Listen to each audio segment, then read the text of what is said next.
everybody! Welcome back to my channel. This is Jenny. Unang tanong agad, posible nga ba na walang processing fee kapag tayo ay magbabayad sa Alibaba?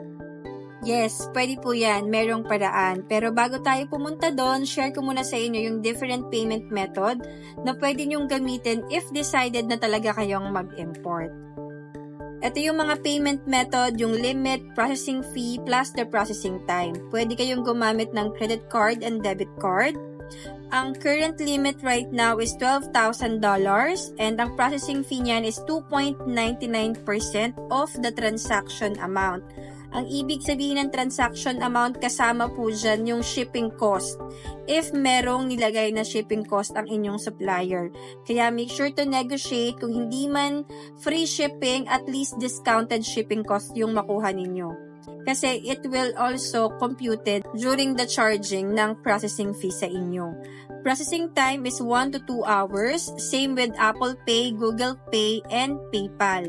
Pagdating naman sa wire transfer, around $40 yung processing fee, and then processing time is 3 to 7 business days.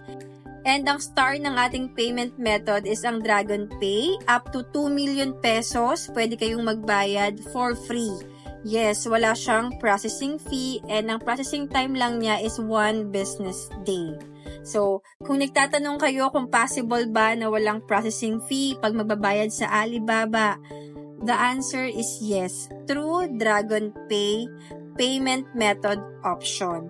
Sa part ko naman, kung tatanungin nyo, ginagamit ko ba yung Dragon Pay? Ako kasi, ang ginagamit ko po talaga is credit card.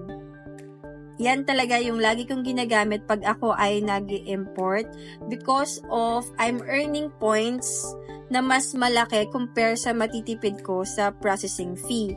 Plus, na ma-maximize ko yung cash flow ko kasi most of the time, before talaga akong magbayad sa supplier ko, tina-timing ko siya ng after ng cut-off ng credit card ko para ma-maximize ko yung billing cycle ko up to 40 days bago ako magbayad ng credit card.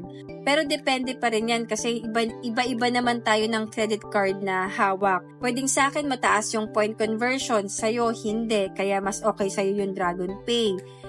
Again, piliin nyo yung payment method kung saan kayo magkakaroon ng advantage. Kasi at the end of the day, kung negosyo yung hanap natin, gusto natin, mas malaki yung matitipid natin and mas malaki yung chance na mapapa-expand natin yung cash flow natin. Ito yung sample ng via credit card since meron akong import na kailangan bayaran. Tinry ko siya para makita ninyo. Ayan, 15,244.19 yung total ng transaction. And ang processing fee niya is 455.81. Nung kinumpute ko, tama naman, 2.99% nga siya nung total order ko. Kaya ang naging total na babayaran ko is 15,700 via credit card ito. Versus, tinry ko din na iselect yung Dragon Pay. Up to this date, February 11, 2024, wala siyang processing fee.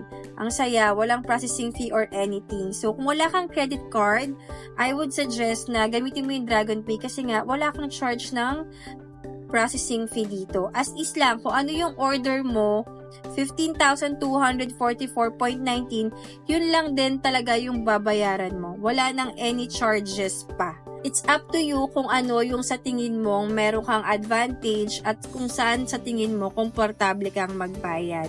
I hope nakatulong sa inyo yung video na to. Please don't forget to like, subscribe, comment kayo if meron pa kayong mga topic or questions na gusto nyong masagot. Plus, share your learnings dun sa mga taong sa tingin nyo pwedeng matulungan ng ating tutorials. Thank you so much guys for watching and see you sa ating next video. Bye!